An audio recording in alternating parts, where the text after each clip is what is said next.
Selama 7 tahun, Arumi mengabdikan seluruh hidupnya untuk menjadi istri yang sempurna. Namun, kesetiaannya dibalas dengan pengkhianatan paling dingin saat suaminya, Aris, lebih memilih bersanding dengan wanita lain. Saat diusir dari istana megahnya tanpa membawa sepeser pun harta, Aris mengira Arumi akan hancur dan memohon belas kasihan. Namun, ia tidak menyadari bahwa ia baru saja melepaskan raksasa yang selama ini tertidur. Takdir membawa Arumi bangkit dari debu kehancuran menuju puncak kesuksesan internasional yang tak terbayangkan, hingga sebuah rahasia besar terungkap dan membalikkan keadaan dalam sekejap. Kini, Arislah yang harus merangkak di lantai dingin, menyaksikan mantan istrinya bertahta di singgasana yang jauh lebih mewah dari yang pernah ia miliki. Akankah Arumi memberikan ampunan, atau justru membiarkan Aris tenggelam dalam penyesalan abadi? Simak terus perjalanan balas dendam yang elegan dan penuh keajaiban ini. Sebelum kita lanjut ke kisah yang lebih seru, saya ingin tahu dari kota mana sajakah teman-teman yang sedang menonton ini? Silahkan tulis nama kota kalian di kolom komentar ya, supaya kita bisa saling mengenal dengan lebih dekat. Pagi itu, cahaya matahari menembus jendela kaca besar di kediaman mewah milik keluarga Aris Pratama, memantulkan kilauan pada furnitur kelas atas yang tertata tanpa celah. Arumi berdiri di depan cermin besar, merapikan dasi suaminya dengan gerakan tangan yang sangat lembut dan penuh perhatian. Selama 7 tahun pernikahan, rutinitas ini adalah bentuk pengabdian sucinya. Arumi adalah definisi istri sempurna. Ia melepaskan karir cemerlangnya demi memastikan Aris memiliki rumah yang nyaman dan dukungan tanpa henti. Namun, di balik senyum simpul yang ia tunjukkan, ada kehampaan yang mulai menggerogoti jiwanya. Ruangan itu begitu luas, namun Arumi merasa sesak. Setiap sudut rumah ini adalah hasil rancangannya, tetapi ia merasa seperti tamu di istananya sendiri. Aris hanya berdiri tegak tanpa sepatah kata pun. Matanya terpaku pada layar ponsel, bukan pada wajah istrinya yang sedang menatapnya penuh kasih. "Mas, malam ini aku memasak makanan kesukaanmu. Ini ulang tahun pernikahan kita yang ke-7. Ucap Arumi dengan nada suara yang bergetar penuh harap. Ia membayangkan sebuah makan malam romantis, percakapan mendalam seperti dulu, dan kehangatan yang telah lama hilang. Namun, Aris hanya merespons dengan gumaman dingin tanpa mengalihkan pandangan. "Jangan menungguku, Arumi. Aku ada pertemuan penting dengan investor baru. Proyek ini menentukan masa depan perusahaan." Jawabnya datar sambil segera menyambar tas kerjanya dan melangkah pergi tanpa kecupan di dahi yang biasa ia berikan dulu. Suara pintu yang tertutup rapat meninggalkan gema yang menyakitkan di telinga Arumi. Ia berdiri mematung di tengah ruang tamu yang sunyi senyap. Keheningan itu seolah berbisik, mengingatkannya bahwa ia telah kehilangan dirinya sendiri demi menjadi bayang-bayang seorang pria yang kini terasa seperti orang asing. Arumi menyentuh dadanya yang terasa nyeri. Ia memiliki segalanya, perhiasan mahal, pakaian desainer, dan status sosial yang tinggi.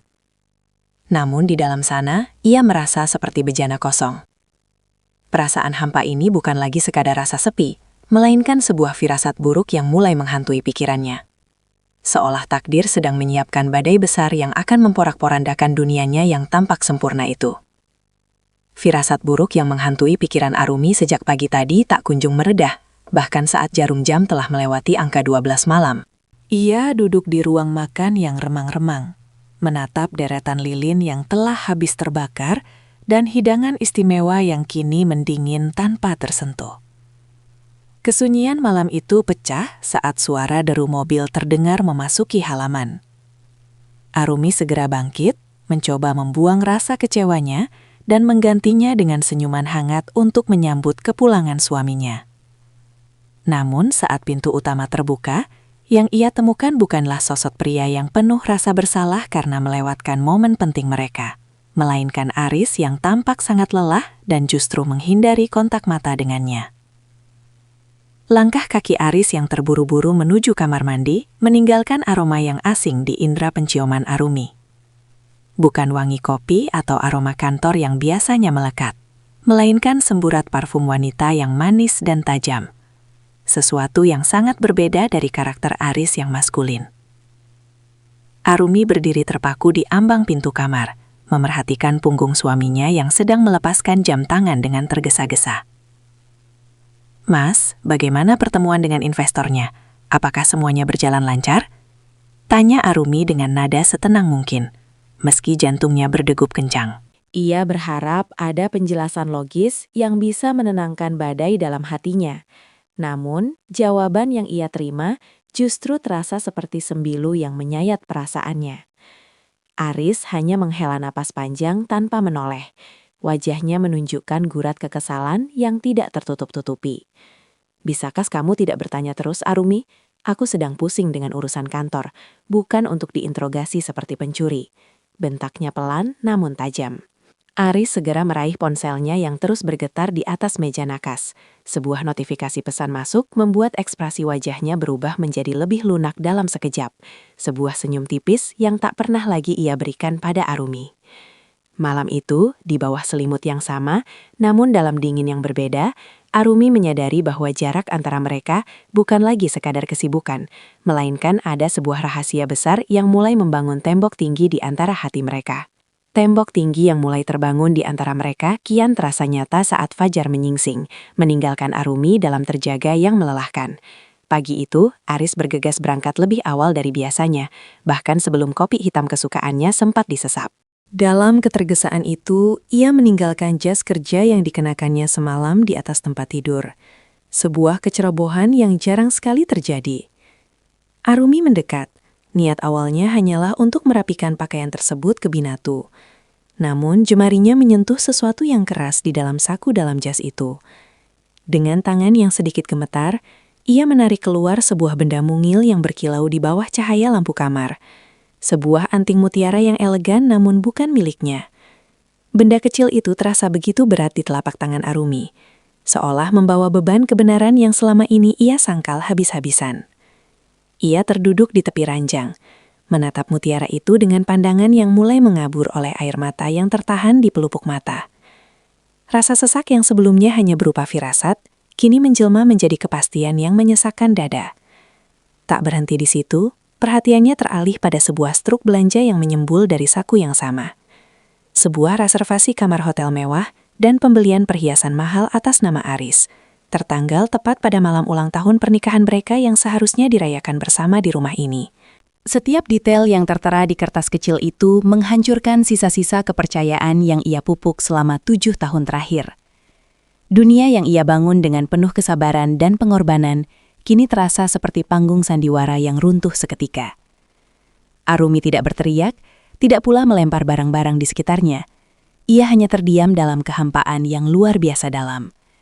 Ia menyadari bahwa selama ini ia mencintai bayang-bayang seorang pria yang tidak pernah benar-benar ada untuknya. Di tengah keheningan pagi yang mencekam, sebuah tekad baru mulai tumbuh di sela-sela kehancuran hatinya. Ia tahu, hidupnya tidak akan pernah sama lagi setelah detik ini, dan ia harus bersiap menghadapi kenyataan pahit yang menantinya di luar pintu rumah mewah ini. Kenyataan pahit yang menanti di luar pintu rumah itu ternyata datang lebih cepat daripada yang Arumi perkirakan. Tepat saat sebuah notifikasi masuk ke ponselnya dengan bunyi yang memecah kesunyian. Sebuah pesan dari nomor yang tidak dikenal muncul di layar, berisi serangkaian foto yang diambil secara sembunyi-sembunyi di sebuah lobi hotel mewah. Di dalam gambar tersebut, Aris tampak sedang merangkul mesra seorang wanita muda dengan gaun merah yang mencolok. Sosok yang Arumi kenali sebagai Sela, asisten pribadi baru di kantor suaminya. Foto-foto itu dikirim tanpa teks penjelasan. Namun setiap jepretan kamera tersebut bercerita lebih banyak daripada ribuan kata makian yang bisa dibayangkan Arumi. Ponsel di tangannya terasa sangat panas, seolah membakar telapak tangannya hingga ke saraf terdalam. Arumi berusaha mengatur nafasnya yang mulai tersengal, memaksa logikanya untuk tetap bekerja di tengah badai emosi yang mengamuk. Ia menyadari bahwa pengirim pesan ini bukanlah orang sembarangan. Ada niat tertentu di balik kiriman bukti yang begitu mendetail ini. Bukan hanya sekadar foto. Pengirim misterius itu kemudian mengirimkan sebuah tautan lokasi yang menunjukkan sebuah kafe di pinggiran kota dengan pesan singkat. Jika ingin melihat kebenaran yang lebih besar, datanglah sekarang. Arumi tahu ini bisa jadi merupakan jebakan. Namun rasa haus akan kepastian telah mengalahkan rasa takutnya. Dengan langkah yang masih limbung, ia menyambar kunci mobil dan segera meninggalkan istana megahnya yang kini terasa seperti penjara yang mencekik. Sepanjang perjalanan, pikiran Arumi melayang pada setiap kenangan manis yang kini terasa seperti racun. Ia mengingat bagaimana ia selalu membela Aris saat teman-temannya memperingatkan soal perubahan sikap suaminya. Sesampainya di lokasi yang dituju, Arumi melihat mobil Aris terparkir di sudut tersembunyi. Dari kejauhan, melalui kaca jendela kafe yang transparan, ia menyaksikan pemandangan yang secara resmi mengakhiri masa depannya bersama Aris. Suaminya sedang menyematkan anting mutiara yang sempat Arumi temukan di jas itu ke telinga Sela dengan penuh kasih sayang. Pemandangan yang secara resmi mengakhiri masa depannya bersama Aris itu membeku dalam ingatan Arumi, memaksanya untuk keluar dari mobil dengan sisa keberanian yang ia miliki. Langkah kakinya terasa berat saat memasuki kafe, namun ia tetap melangkah dengan dagu terangkat, meski dadanya bergemuruh hebat. Suara denting lonceng di pintu masuk membuat beberapa pengunjung menoleh, namun fokus Arumi hanya tertuju pada satu meja di sudut ruangan. Aris yang sedang tertawa kecil sambil menggenggam jemari Sela, seketika mematung saat melihat sosok istrinya berdiri tepat di hadapan mereka. Senyum di wajah pria itu lenyap, berganti dengan guratan kepanikan yang berusaha ia tutupi dengan ekspresi angkuh. "Arumi, apa yang kamu lakukan di sini?" tanya Aris dengan nada suara yang meninggi. Sebuah upaya untuk mengintimidasi agar Arumi merasa bersalah karena telah hadir di sana. Sela, wanita di hadapannya, justru bersikap tenang dan hanya memberikan tatapan dingin yang merendahkan, seolah ia adalah pemenang dalam drama ini. Arumi tidak membalas dengan kemarahan yang meledak-ledak. Ia hanya meletakkan anting mutiara yang ia temukan di rumah ke atas meja dengan denting halus yang mematikan. "Kamu melupakan ini di jasmu, Mas. Aku hanya ingin mengembalikannya kepada pemilik yang sebenarnya," ucap Arumi dengan suara yang luar biasa tenang, namun syarat akan kekecewaan mendalam. Bukannya merasa malu, Aris justru berdiri dan membalas dengan kata-kata yang menghujam jantung Arumi. Ia menyatakan bahwa Arumi terlalu membosankan dan terlalu sibuk dengan urusan domestik hingga lupa bagaimana cara menjadi teman bicara yang menarik bagi pria sekelas dirinya. Aris secara terang-terangan mengakui bahwa kehadirannya di sisi Sela memberinya gairah hidup yang tidak lagi ia temukan di rumah. Pengakuan jujur yang kejam itu menjadi titik di mana topeng kesetiaan Aris benar-benar terlepas. Arumi menatap suaminya untuk terakhir kalinya, menyadari bahwa pria yang ia mencintai selama ini telah lama mati, digantikan oleh sosok asing yang hanya mementingkan ego pribadinya di atas segalanya. Sosok asing yang hanya mementingkan ego pribadinya di atas segalanya itu membuat Arumi menyadari bahwa tidak ada lagi yang tersisa untuk diperjuangkan di tempat yang ia sebut rumah. Tanpa sepatah kata pun untuk membalas penghinaan itu, ia membalikkan badan dan berjalan keluar dengan langkah yang jauh lebih ringan, seolah beban bertonton yang selama ini ia pikul telah luruh di lantai kafe tersebut. Setibanya di rumah, ia tidak lagi menuju dapur atau merapikan ruang tamu, melainkan langsung menuju kamar dan menarik sebuah koper besar dari atas lemari. Arumi mulai memasukkan pakaian secukupnya, beberapa dokumen penting, dan buku sketsa lama yang selama ini ia sembunyikan di laci terdalam, simbol dari mimpi-mimpi yang pernah ia kubur demi pernikahan ini. Setiap helai pakaian yang ia lipat seakan melepaskan satu ikatan emosional yang selama ini membelenggunya dalam ketidakpastian.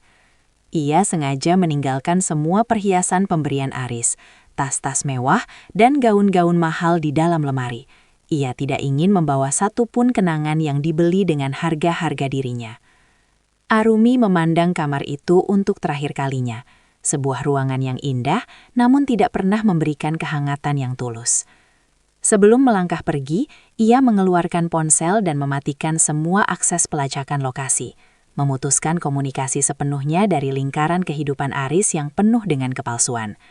Ia merasa seperti seorang tawanan yang akhirnya menemukan kunci selnya sendiri. Matahari mulai terbenam saat Arumi memasukkan kopernya ke dalam bagasi mobil. Ia melajukan kendaraannya menjauh dari kompleks perumahan elit tersebut tanpa menoleh sedikit pun ke kaca spion. Tujuannya adalah sebuah apartemen studio kecil milik mendiang bibinya yang sudah lama kosong. sebuah tempat sederhana yang jauh dari kemewahan, namun menawarkan satu hal yang sudah lama tidak ia miliki, kebebasan. Di sana, di tengah ruangan yang hanya berisi tempat tidur tua dan meja kayu yang berdebu, Arumi duduk bersimpul dan menarik nafas panjang. Untuk pertama kalinya dalam 7 tahun, ia tidak perlu memikirkan apa yang diinginkan Aris. Ia hanya perlu memikirkan apa yang Arumi inginkan untuk masa depannya sendiri. Sebuah tekad yang membawanya terbangun dengan semangat baru saat cahaya fajar menyelinap masuk melalui celah jendela apartemen studio yang bersahaja itu. Arumi menghabiskan pagi pertamanya dengan membersihkan debu yang menempel di meja kayu tua, tempat ia kemudian membentangkan kembali lembaran kertas gambar yang sudah lama menguning. Jemarinya yang biasanya sibuk mengurus keperluan rumah tangga, kini kembali memegang pensil dengan kaku, namun penuh kerinduan. Ia menyadari bahwa tabungan pribadinya tidak akan bertahan selamanya. Sehingga, ia memutuskan untuk memberanikan diri melamar pekerjaan di sebuah firma desain interior terkemuka yang sedang mengerjakan proyek besar di pusat kota. Dengan mengenakan kemeja sederhana namun tetap terlihat elegan, Arumi berjalan menyusuri koridor gedung perkantoran modern yang tampak sibuk. Saat ia sedang menunggu gilirannya di lobi, seorang pria dengan setelan jas rapi berjalan keluar dari ruang rapat utama dan seketika menghentikan langkahnya tepat di depan Arumi. Pria itu adalah Reno, sahabat masa kuliahnya yang dulu merupakan pesaing terberat sekaligus pengagum rahasia bakat seni Arumi. "Arumi, benarkah ini kamu? Sudah bertahun-tahun aku tidak mendengar kabarmu sejak kamu memutuskan untuk berhenti dari dunia desain." Sapa Reno dengan nada bicara yang penuh keterkejutan sekaligus kegembiraan yang tulus. Pertemuan yang tidak disengaja itu seolah menjadi isyarat dari semesta bahwa jalannya mulai terbuka kembali. Reno, yang kini menjabat sebagai direktur utama di perusahaan tersebut, mengajak Arumi ke ruangannya untuk berbincang secara santai tanpa tekanan formalitas wawancara. Di sana, Arumi menceritakan niatnya untuk kembali bekerja tanpa mendetailkan keruntuhan rumah tangganya. Reno, yang jeli melihat potensi besar dalam buku sketsa yang dibawa Arumi, langsung menawarkan sebuah kesempatan emas untuk bergabung sebagai desainer konsultan. Bagi Arumi, tawaran ini bukan sekadar pekerjaan untuk menyambung hidup, melainkan pintu gerbang menuju dunia yang pernah ia tinggalkan. Sebuah awal dari pembuktian bahwa dirinya mampu bersinar tanpa bayang-bayang pria manapun. Bagi Arumi, tawaran ini bukan sekadar pekerjaan untuk menyambung hidup, melainkan pintu gerbang menuju dunia yang pernah ia tinggalkan. Sebuah awal dari pembuktian bahwa dirinya mampu bersinar tanpa bayang-bayang pria manapun. Tanpa membuang waktu, ia segera menerima tantangan dari Reno untuk menangani konsep estetika sebuah hotel butik yang sedang mengalami kebuntuan ide. Di meja kerja barunya yang menghadap langsung ke cakrawala kota, Arumi menumpahkan seluruh emosi, harapan, dan imajinasinya ke atas kertas kalkir. Setiap garis yang ia goreskan seolah menjadi terapi bagi luka hatinya. Ia tidak lagi merancang ruang untuk menyenangkan satu orang, melainkan menciptakan keindahan yang bisa dinikmati oleh khalayak luas. Keahlian desain interior yang selama ini hanya ia gunakan untuk menata perabotan di rumah Aris, kini berkembang menjadi visi artistik yang luar biasa matang dan berkarakter. Arumi menggabungkan sentuhan klasik dengan elemen kontemporer yang berani, menciptakan harmoni yang membuat tim teknis di kantor Reno terpukau. Reno sendiri seringkali menyempatkan diri berkunjung ke meja Arumi, bukan sekedar untuk memantau perkembangan proyek, melainkan untuk memberikan dukungan moral yang selama ini tidak pernah Arumi dapatkan dari mantan suaminya. Dukungan tersebut membuat kepercayaan diri Arumi pulih lebih cepat dari yang ia bayangkan, mengubah sosok wanita yang sempat merasa tidak berdaya menjadi profesional yang disegani di kantor. Puncaknya terjadi saat presentasi besar di hadapan para investor yang dikenal sangat pemilih dan kritis terhadap setiap detail kecil. Arumi berdiri dengan tenang di depan layar proyektor, menjelaskan filosofi di balik setiap pemilihan warna dan tekstur dengan artikulasi yang sangat jelas dan penuh keyakinan. Ketika lampu ruangan kembali dinyalakan, tepuk tangan meriah menggema, menandakan bahwa konsepnya bukan hanya diterima, tetapi dianggap sebagai standar baru dalam industri tersebut. Di tengah sorotan lampu ruang rapat, Arumi berdiri dengan tenang di depan layar proyektor, menjelaskan filosofi di balik setiap pemilihan warna dan tekstur dengan artikulasi yang sangat jelas dan penuh keyakinan. Ketika lampu ruangan kembali dinyalakan, tepuk tangan meriah menggema, menandakan bahwa konsepnya bukan hanya diterima, tetapi dianggap sebagai standar baru dalam industri tersebut. Di tengah sorotan lampu ruang rapat, Arumi merasakan kebahagiaan yang sangat berbeda, sebuah kepuasan batin yang lahir dari prestasi pribadinya sendiri, membuktikan bahwa takdir mulai menenun benang-benang kesuksesan yang jauh lebih indah daripada apa yang pernah ia impikan sebelumnya. Di tengah sorotan lampu ruang rapat, Arumi merasakan kebahagiaan yang sangat berbeda, sebuah kepuasan batin yang lahir dari prestasi pribadinya sendiri, membuktikan bahwa takdir mulai menenun benang-benang kesuksesan yang jauh lebih indah daripada apa yang pernah ia impikan sebelumnya. Berita tentang keberhasilan proyek hotel butik tersebut segera menyebar luas di kalangan pebisnis, bahkan hingga masuk ke kolom berita ekonomi utama. Nama Arumi kini tidak lagi disebut sebagai istri dari Aris Pratama, melainkan sebagai seorang desainer berbakat yang memiliki visi tajam. Popularitas yang melonjak ini akhirnya sampai ke telinga Aris, yang saat itu sedang duduk termenung di kantornya yang mulai terasa sepi dan suram karena ditinggalkan banyak klien penting. Keterpurukan bisnis Aris terjadi seperti efek domino sejak Arumi pergi meninggalkan rumah tanpa membawa apapun. Tanpa ia sadari, selama ini Arumilah yang mengelola jadwal, menjaga hubungan baik dengan istri-istri kolega bisnisnya, hingga membantu meninjau laporan keuangan dengan ketelitian yang luar biasa. Sementara itu, Sela yang selama ini ia puja ternyata tidak memiliki kemampuan administratif sama sekali. Ia hanya menghamburkan uang perusahaan untuk gaya hidup mewah dan justru menciptakan ketegangan di antara karyawan. Aris merasa terjepit di antara tumpukan utang yang membengkak dan reputasi yang kian merosot, sementara melihat mantan istrinya justru sedang menapaki puncak kesuksesan yang baru. Rasa iri dan penyesalan mulai bergejolak dalam diri Aris saat ia melihat foto Arumi yang tampil anggun dan mandiri di sebuah majalah gaya hidup. Ia mencoba menghubungi Arumi berkali-kali, namun nomornya telah diblokir secara permanen. Kesombongan yang dulu ia agungkan kini hancur berkeping-keping saat ia menyadari bahwa selama ini ia telah membuang permata demi sebuah kerikil yang tidak berharga. Dengan nekat, Aris memutuskan untuk mendatangi kantor Reno, berharap bisa bertemu dengan Arumi untuk memohon bantuan atau setidaknya meminta kesempatan kedua.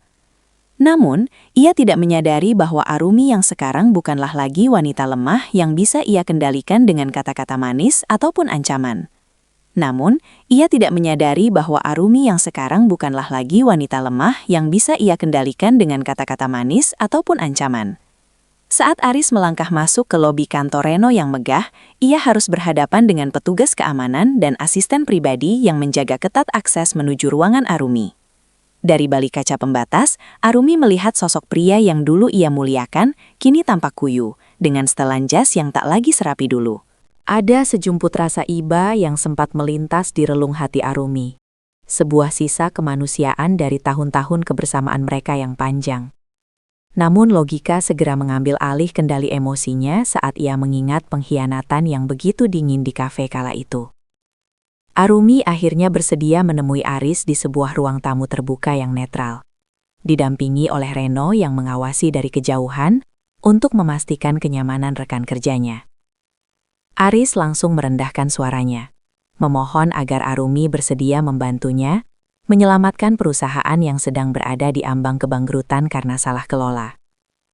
Ia bahkan berani membawa-bawa kenangan lama, menjanjikan bahwa ia telah meninggalkan Sela dan ingin membangun kembali segalanya dari awal. Arumi hanya mendengarkan dengan tatapan datar, menyadari betapa ironisnya situasi ini. Dulu ia memohon waktu dan perhatian Aris. Namun kini, suaminya itulah yang datang mengemis perhatiannya, hanya karena membutuhkan sumber daya yang ia miliki. Dilema sempat menyelimuti pikiran Arumi saat melihat kerentaan di wajah mantan suaminya. Memancing keraguan apakah ia harus memberikan bantuan demi rasa kasih, atau tetap teguh pada batasan yang telah ia buat. Namun, saat Aris mulai menyalahkan keadaan dan tidak sepenuhnya mengakui kesalahannya sendiri, Arumi menyadari bahwa pria ini belum benar-benar berubah. Logikanya berbisik bahwa membantu Aris hanya akan menariknya kembali ke dalam pusaran racun yang dulu hampir menenggelamkannya. Dengan suara yang tetap lembut namun tegas, Arumi menolak permintaan tersebut, menyatakan bahwa takdir masing-masing orang adalah hasil dari pilihan mereka sendiri. Pertemuan itu menjadi ujian terakhir bagi kemandirian emosional Arumi, memantapkan langkahnya untuk terus maju tanpa harus menoleh lagi pada puing-puing masa lalu yang rusak. Pertemuan itu menjadi ujian terakhir bagi kemandirian emosional Arumi, memantapkan langkahnya untuk terus maju tanpa harus menoleh lagi pada puing-puing masa lalu yang rusak. Beberapa minggu kemudian, Arumi mencapai tonggak sejarah baru dalam kariernya saat ia dinominasikan sebagai desainer interior paling berpengaruh tahun ini. Acara penghargaan tersebut digelar di sebuah gedung pertunjukan megah yang dihadiri oleh para elit industri dan media massa. Arumi tampil sangat memukau dalam balutan gaun sutra berwarna biru tua yang elegan, berdiri di samping Reno yang terus memberikan dukungan penuh. Namun, tepat saat Arumi dipanggil ke atas podium untuk menerima piala emasnya, sebuah kegaduhan pecah di pintu masuk utama gedung. Aris menerobos barisan keamanan dengan penampilan yang sangat memprihatinkan, wajahnya memerah karena emosi yang meluap-luap. Ia tidak bisa menerima kenyataan bahwa Arumi bisa hidup lebih bahagia dan jauh lebih sukses tanpa kehadirannya.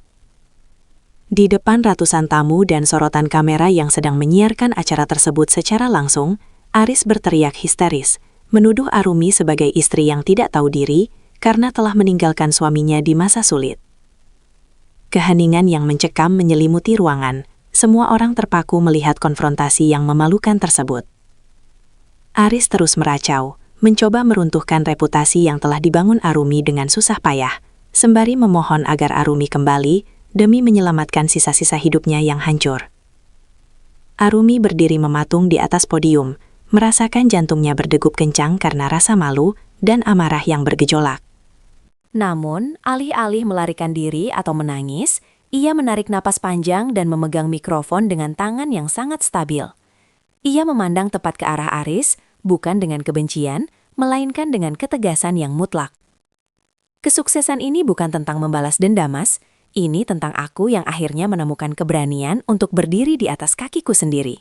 Ucapnya dengan suara jernih yang bergema ke seluruh ruangan.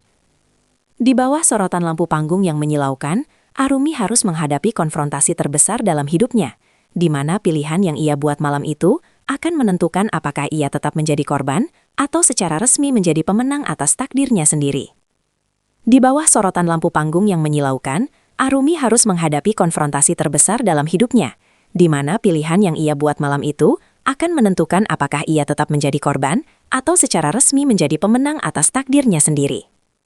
Keheningan yang menyelimuti aula tersebut pecah ketika Reno naik ke atas panggung, membawa sebuah tablet yang terhubung ke layar raksasa di belakang Arumi. Ternyata, selama ini Reno tidak tinggal diam melihat gangguan yang terus dilakukan Aris. Ia telah mengumpulkan bukti-bukti dari tim investigasi perusahaan mengenai penyebab utama kebangkrutan bisnis Aris, yang ternyata melibatkan konspirasi gelap dan pengkhianatan dari dalam. Layar besar itu menampilkan rangkaian pesan singkat dan rekaman percakapan antara Sheila dengan seorang kompetitor berat di industri properti. Terungkaplah kenyataan pahit bahwa Sheila sejak awal hanyalah bidak yang dikirim untuk menghancurkan Aris dari dalam, dengan cara mengalihkan perhatiannya melalui asmara posuh sambil perlahan-lahan menguras aset perusahaan. Aris yang tadinya berteriak penuh amarah, seketika terdiam 1000 bahasa. Wajahnya berubah pucat pasi saat menyadari bahwa wanita yang ia bela mati-matian dan ia pilih sebagai pengganti Arumi adalah sosok yang paling bertanggung jawab atas kehancurannya. Fakta ini menghantamnya jauh lebih keras daripada kata-kata penolakan apapun. Sorotan kamera kini bukan lagi merekam drama keluarga yang memalukan, melainkan sebuah skandal korporasi yang mengejutkan publik. Arumi menatap Aris dengan pandangan yang syarat akan makna. Melihat pria itu luruh ke lantai karena rasa malu yang teramat sangat, setelah kebenaran itu terpampang nyata di depan matanya sendiri. Ia menyadari bahwa selama ini Aris tidak hanya mengkhianati pernikahan mereka, tetapi juga telah mengkhianati logika dan harga dirinya demi sebuah kepalsuan yang dirancang secara sistematis. Di tengah kerumunan yang mulai berbisik riuh, Arumi tetap berdiri tegak, membiarkan kebenaran berbicara, sementara ia bersiap untuk menutup bab paling kelam dalam hidupnya selamanya. Di tengah kerumunan yang mulai berbisik riuh, Arumi tetap berdiri tegak, membiarkan kebenaran berbicara, sementara ia bersiap untuk menutup bab paling kelam dalam hidupnya selamanya. Namun badai emosi malam itu ternyata membawa dampak yang jauh lebih fatal bagi Aris, daripada sekadar rasa malu di depan publik. Tak lama setelah kebenaran tentang Sela terungkap, Aris jatuh pingsan di lobi gedung akibat tekanan mental dan kelelahan fisik yang mencapai puncaknya.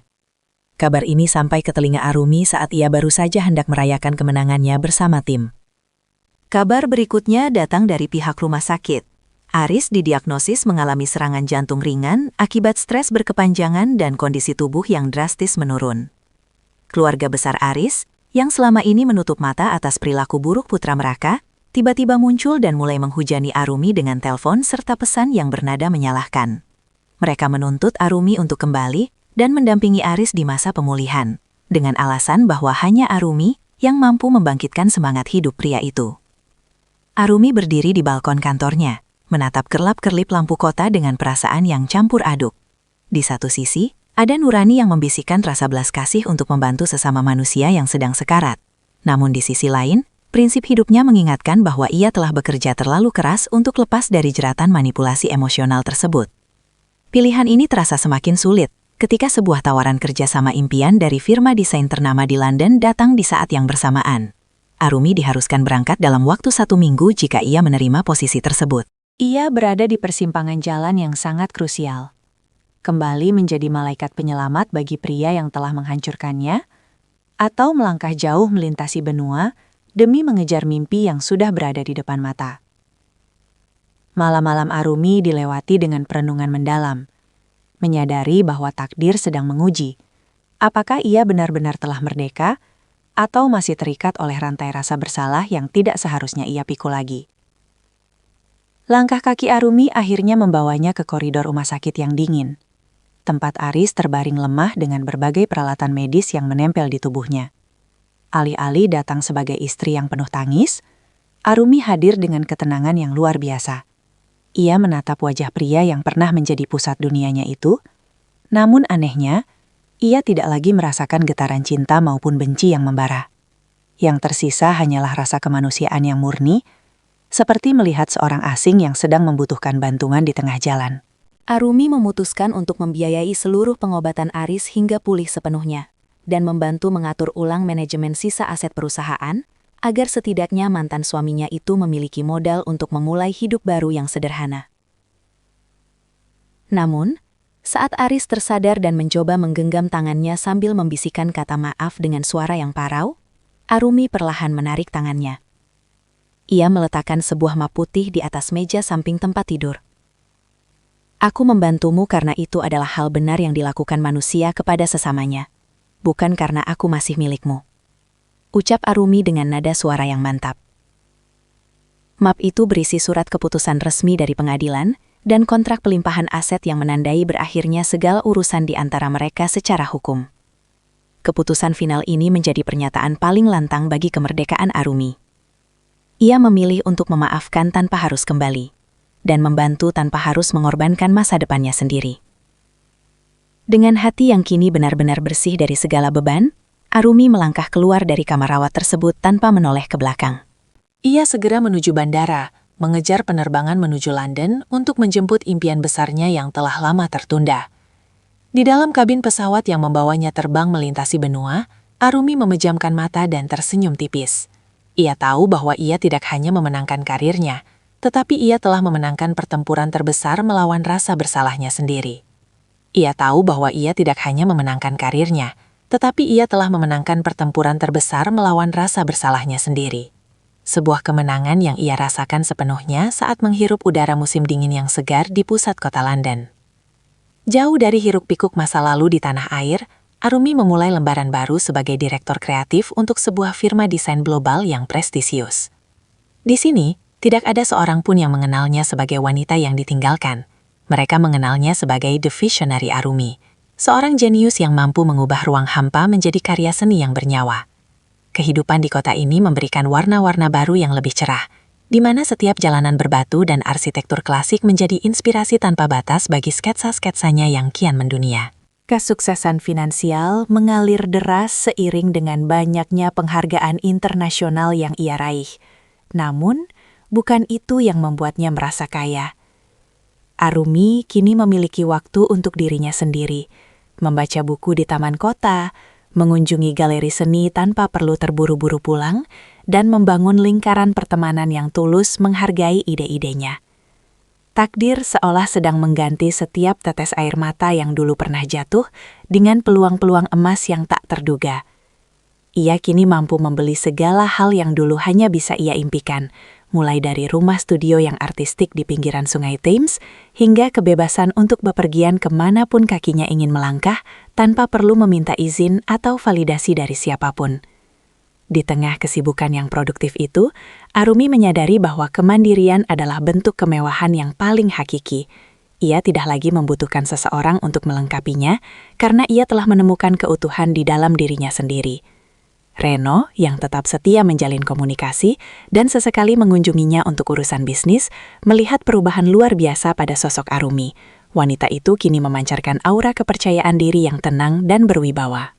Arumi telah membuktikan bahwa kehilangan sesuatu yang ia anggap berharga di masa lalu sebenarnya hanyalah cara semesta untuk membersihkan ruang agar ia bisa menampung segalanya yang benar-benar ia butuhkan dan inginkan dalam hidup ini. Keinginan itu kini meluas melampaui kepuasan pribadi, mendorongnya untuk menginisiasi sebuah gerakan bernama The Arumi Foundation dari kantor pusatnya di London. Yayasan ini bertujuan untuk memberikan inkubasi bisnis dan pelatihan keahlian bagi para wanita yang pernah mengalami kegagalan rumah tangga agar mereka bisa mandiri secara finansial. Arumi tidak ingin kesuksesannya berhenti pada dirinya saja. Ia ingin setiap wanita yang merasa hancur memiliki kompas untuk menemukan jalan pulang menuju kekuatan mereka sendiri. Proyek ini mendapatkan sambutan luar biasa dari berbagai organisasi internasional yang membuat nama Arumi kian melambung bukan hanya sebagai seniman, melainkan sebagai tokoh pemberdayaan. Di tengah kesibukan mengelola yayasan tersebut, takdir kembali mempertemukannya dengan Reno dalam sebuah konferensi ekonomi kreatif di Paris. Pertemuan kali ini terasa sangat berbeda dari sebelumnya. Tidak ada lagi beban masa lalu yang membayangi percakapan mereka. Reno menatap Arumi dengan kekaguman yang dalam, menyadari bahwa wanita di hadapannya telah bermetamorfosis menjadi sosok yang begitu mempesona. Bukan karena polesan kemewahan, melainkan karena kedamaian batin yang terpancar dari matanya. Saat mereka berjalan menyusuri tepi Sungai Seine yang tenang, Reno mengungkapkan niatnya untuk berkolaborasi lebih jauh, menggabungkan kekuatan perusahaan investasinya dengan visi artistik Arumi untuk membangun pusat kreativitas wanita di berbagai kota besar di Asia. Kolaborasi ini menjadi awal dari hubungan yang lebih matang, di mana cinta tumbuh secara alami atas dasar rasa hormat dan visi yang searah. Arumi mulai menyadari bahwa takdir tidak hanya memberinya kekayaan dan karir, tetapi juga memberikan kesempatan untuk mencintai lagi dalam bentuk yang paling sehat. Ia kini benar-benar memiliki segalanya: kemandirian, kebermaknaan hidup, dan seseorang yang bersedia berjalan di sampingnya sebagai mitra sejajar tanpa pernah berusaha memadamkan cahayanya. Kepulangan Arumi ke tanah air kali ini bukan sebagai seorang pelarian yang terluka, melainkan sebagai seorang tokoh besar yang membawa misi perubahan bagi banyak orang. Ia merencanakan peluncuran pusat kreativitas wanita pertamanya di pusat kota Jakarta, sebuah gedung ikonik yang ia rancang sendiri dengan memadukan keindahan alam Nusantara dan kemodernan yang berani. Kedatangannya disambut oleh sorotan lampu kilat media. Namun kali ini Arumi tidak lagi merasa silau atau terintimidasi. Ia berdiri dengan keanggunan seorang ratu yang telah menaklukkan badainya sendiri. Acara peresmian itu menjadi simbol kemenangan yang mutlak bagi perjalanan panjang yang telah ia lalui. Di antara tamu undangan yang hadir, Arumi melihat banyak wajah dari masa lalunya, termasuk rekan-rekan sosialita yang dulu sempat menjauhinya saat ia jatuh miskin dan bercerai. Kini, mereka menatapnya dengan pandangan penuh hormat dan keinginan untuk menjalin relasi kembali. Namun fokus Arumi tetap pada deretan wanita yang menjadi angkatan pertama di yayasannya. Ia melihat binar harapan di mata mereka, sebuah semangat yang dulu pernah padam dalam dirinya, namun kini menyala terang karena inspirasi yang ia bagikan. Arumi menyadari bahwa setiap kesulitan yang ia hadapi di rumah mewah dulu hanyalah pupuk bagi ladang kebaikan yang ia tanam saat ini. Di sela-sela acara, Reno memberikan kejutan dengan mengumumkan kemitraan jangka panjang antara firma mereka, yang tidak hanya berfokus pada estetika bangunan, tetapi juga pada kesejahteraan penghuninya. Takdir seolah menutup lingkaran hidup Arumi dengan sangat indah. Ia mendapatkan pengakuan yang tulus, cinta yang dewasa, dan kesempatan untuk bermanfaat bagi sesama. Malam itu, di bawah langit Jakarta yang gemerlap, Arumi berdiri di tengah panggung dengan senyum yang paling tulus yang pernah ia miliki. Ia tidak lagi mencari validasi dari orang lain, karena ia telah menemukan definisi kebahagiaannya sendiri yang tidak bisa dirampas oleh siapapun, bahkan oleh masa lalu yang paling menyakitkan sekalipun. Kedamaian batin itu benar-benar diuji ketika suatu sore Arumi mengunjungi sebuah pameran kerajinan UMKM di sudut kota yang lebih tenang. Di antara deretan stand sederhana, matanya menangkap sosok pria yang sedang membantu menata barang dagangan dengan gerakan yang lamban. Pria itu adalah Aris, namun penampilannya kini sangat jauh dari kemewahan yang dulu ia banggakan. Ia mengenakan kemeja katun biasa yang sudah memudar warnanya, dan wajahnya menunjukkan garis-garis penuaan yang datang lebih cepat akibat beban hidup yang berat. Aris sempat tertegun saat menyadari kehadiran Arumi, namun alih-alih bersembunyi atau menunjukkan kesombongan, ia hanya menundukkan kepala dengan senyum getir yang penuh rasa hormat. Ia menceritakan bahwa setelah pulih dari sakitnya, ia memutuskan untuk memulai kembali segalanya dari tingkat paling bawah, sebagai pengelola koperasi kecil, jauh dari hingar-bingar dunia korporat yang dulu membuatnya buta akan nilai kemanusiaan. Tidak ada lagi permintaan bantuan atau permohonan untuk kembali. Aris hanya ingin menggunakan kesempatan singkat itu untuk menyampaikan bahwa ia kini telah menyadari betapa berharganya ketulusan yang dulu disia-siakannya. Ia mengakui bahwa melihat Arumi sukses dari kejauhan adalah satu-satunya pelipur lara yang membuatnya tetap bertahan untuk memperbaiki diri. Arumi mendengarkan dengan sikap tenang, merasakan bahwa sisa-sisa kemarahan yang mungkin masih tersembunyi di sudut hatinya, kini benar-benar telah menguap menjadi empati yang tulus. Ia tidak menawarkan kemewahan untuk membawa Aris kembali ke posisinya dulu, melainkan memberikan sebuah kartu nama untuk program pelatihan di yayasannya jika suatu saat Aris ingin membantu mengembangkan aspek pemasaran bagi para pengrajin tersebut. Pertemuan singkat di sore yang jingga itu menjadi titik penutup yang sempurna bagi dendam masa lalu. Arumi melangkah pergi dengan perasaan yang sangat lega, menyadari bahwa takdir tidak hanya menghukum orang yang bersalah, tetapi juga memberi mereka jalan untuk belajar. Sementara dirinya telah dibebaskan sepenuhnya dari belenggu sejarah yang kelam. Beberapa bulan setelah pertemuan yang mengharukan itu, Arumi kini berdiri di hadapan ratusan wanita dalam acara wisuda pertama angkatan pelatihan di Arumi Foundation di Jakarta. Ruangan itu penuh dengan energi positif dan harapan yang membuncah, sangat kontras dengan kesunyian yang dulu pernah menyelimuti hidupnya. Arumi naik ke atas podium bukan untuk memamerkan angka keberhasilannya, melainkan untuk berbagi esensi dari perjuangannya yang paling mendasar. Jangan pernah membiarkan orang lain mendefinisikan nilai dirimu berdasarkan seberapa besar pengorbanan yang kamu lakukan untuk mereka. Ucap Arumi dengan suara yang stabil dan penuh wibawa. Ia menekankan bahwa setiap luka adalah ruang bagi kekuatan baru untuk tumbuh, dan bahwa kehilangan adalah cara semesta untuk memberikan sesuatu yang jauh lebih besar jika kita berani melangkah maju. Para peserta mendengarkan dengan penuh kekaguman, melihat sosok Arumi bukan sebagai wanita yang beruntung, melainkan sebagai pejuang yang telah menempa nasibnya sendiri melalui api ujian. Pidato itu tidak hanya menginspirasi para peserta, tetapi juga menjadi penegasan bagi Arumi bahwa misi hidupnya kini telah bergeser dari sekadar bertahan hidup menjadi memberikan kehidupan bagi orang lain.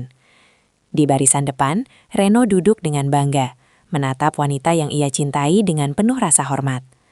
Setelah acara berakhir, mereka berdua berjalan menyusuri taman yayasan yang asri, merancang visi masa depan yang lebih luas, bukan sekadar tentang proyek bangunan, melainkan tentang membangun ekosistem di mana setiap wanita memiliki akses terhadap pendidikan dan modal usaha. Reno menggenggam tangan Arumi, menawarkan sebuah komitmen yang bukan berdasarkan ketergantungan, melainkan kemitraan untuk terus menebar manfaat. Arumi tersenyum, menyadari bahwa takdir telah memberikan segalanya yang ia butuhkan. Tujuan hidup yang meluhur, kedamaian hati yang tulus, dan cinta yang tidak pernah menuntutnya untuk menjadi orang lain. Sore itu, langit Jakarta diselimuti warna keemasan yang luar biasa indah, seolah alam semesta sedang memberikan penghormatan terakhir bagi perjalanan panjangnya. Arumi berdiri sendirian di balkon kantor pusat yayasannya, memandang jauh ke arah Cakrawala. Ia teringat kembali pada malam sunyi 7 tahun lalu, saat ia menangisi kehancuran rumah tangganya di rumah besar yang dingin. Kini, ia menyadari bahwa setiap air mata yang jatuh kala itu adalah benih yang kini tumbuh menjadi hutan keberkahan bagi ribuan wanita lainnya. Pesan moral yang paling dalam meresap ke sanubarinya. Kebahagiaan sejati tidak pernah terletak pada seberapa banyak harta yang kita miliki, atau seberapa tinggi status sosial kita, melainkan pada keberanian untuk jujur pada diri sendiri dan kemauan untuk bangkit setelah dipatahkan. Arumi telah membuktikan bahwa pengkhianatan bukanlah akhir dari sebuah buku, melainkan hanya sebuah bab gelap yang mempersiapkan tokoh utamanya menuju babak kejayaan yang tak terbayangkan. Ia tidak lagi menyimpan dendam pada masa lalu, karena ia paham bahwa tanpa badai itu, ia tidak akan pernah menemukan kekuatannya untuk terbang setinggi ini. Takdir memang mengambil apa yang ia inginkan dulu, tetapi sebagai gantinya, takdir memberikan apa yang ia butuhkan untuk menjadi manusia seutuhnya. Reno kemudian datang menghampirinya, membawa 2 cangkir teh hangat dan sebuah senyum yang menenangkan. Mereka tidak banyak bicara. Keheningan di antara mereka adalah bentuk komunikasi yang paling jujur. Sebuah tanda bahwa jiwa mereka telah selaras dalam harmoni yang sempurna. Di detik itu, Arumi menutup matanya sejenak dan berbisik dalam hati, berterima kasih pada dirinya sendiri yang dulu tidak menyerah. Perjalanan ini mengajarkan dunia bahwa ketika seorang wanita memilih untuk berdiri dan memperjuangkan martabatnya, maka seluruh semesta akan bergerak untuk membukakan jalan menuju kemuliaan. Di bawah langit yang kian jingga, Arumi resmi memulai masa depannya yang abadi, sebagai pemenang sejati yang mendapatkan segalanya karena ia berani melepaskan segalanya.